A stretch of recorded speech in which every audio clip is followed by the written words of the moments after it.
Goeiemôre en weer eens baie welkom hier saam met ons by ons oggendoordenkings tyd. Lekker dat jy weer saam is. Ons praat oor jou lewe is 'n droom, 'n gesaad wat God oordroom en hy plant jou in die grond en nou moet ek en jy die omstandighede beheer, die elemente beheer dat ons lewe ontkiem, vrug dra en 'n verskil maak. Nou wat het 'n saad alles nodig om te groei? Ons het gekyk, hy het duisternis nodig, hy het lig nodig en hy het vog nodig, né?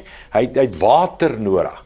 En ek weet dadelik, vog, water laat jou dink aan die Heilige Gees en ek stem 100% saam. Die Heilige Gees is die reën en alles, maar ek het baie daaraan gedink ook en ek kom agter, daar's 'n ander vog ook. En die vog is dalk iets van kennis. Ek en jy het inligting nodig. Kennis nodig. Dit laat 'n saadjie swel en dit laat 'n saadjie ontkiem en dit laat 'n saadjie aanhou groei. Ons het input nodig, kennis nodig oor wat God met ons lewe wil bereik. Die Bybel, die woord, preke, aanhou goeie kennis, goeie selfhelpboeke, alles wat ons help om te ontkiem, aan te hou groei en vrug te dra. Hoor wat sê die skrif, Hosea 4 vers 6 sê: my volk gaan ten gronde weens sy gebrek aan kennis. Omdat jy die kennis verwerp het, sal ek jou verwerp. Dis groot woorde, mense. Ek wonder hoeveel Suid-Afrikaners, Afrikaners, mense wat luister, het die kennis verwerp. En wat ek daardeur bedoel, tel nooit 'n boek op nie. Lees nooit nie. Lees nooit verder die Bybel nie.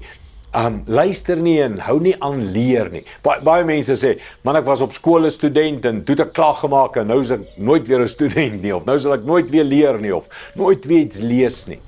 Mens, oor daai skrif, hy sê, omdat jy die kennis verwerp God jou. Wat bedoel hy daar? Want hy kan jou nie gebruik nie.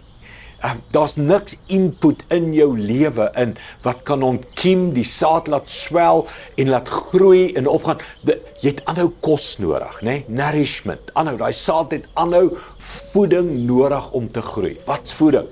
Aanhoudende kennis. Mens, hou jy aan groei? Hou jy aan ontwikkel? Hou jy aan lees? Hou jy aan soek? Is jy konstant besig om meer en beter te word? Dis die uitdaging. Die skrif sê, my volk gaan ten gronde weens 'n gebrek aan kennis. Individue gaan ten gronde, gesinne gaan ten gronde, besighede gaan ten gronde. Hoekom? Hulle het nie die volgende stap nie. Hulle het nie die kennis vir die volgende, hulle het nie die know-how nie, hulle het nie die skill vir die volgende tree nie.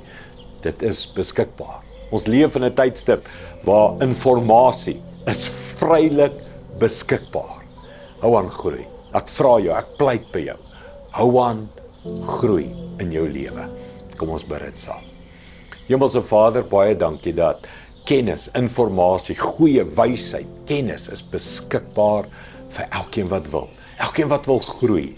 Elkeen wat wil hê die saad in sy lewe, die potensiaal in sy lewe moet ontkiem. Elkeen wat maksimaal wil leef, wat voluit wil leef. Die kennis vir so 'n lewe is tot ons beskikking. Here, die grootste kennis is om U te ken. En dit is tot ons beskikking. Ons elkeen het 'n Bybel. Ons elkeen kan net daar lees en ons sal groei as mens. Dankie daarvoor, Here. Ons wil aanhou groei in Jesus naam. Amen. Dankie liewe vriende. Sien jou weer môre. Trots geborg deur Evergreen Turf.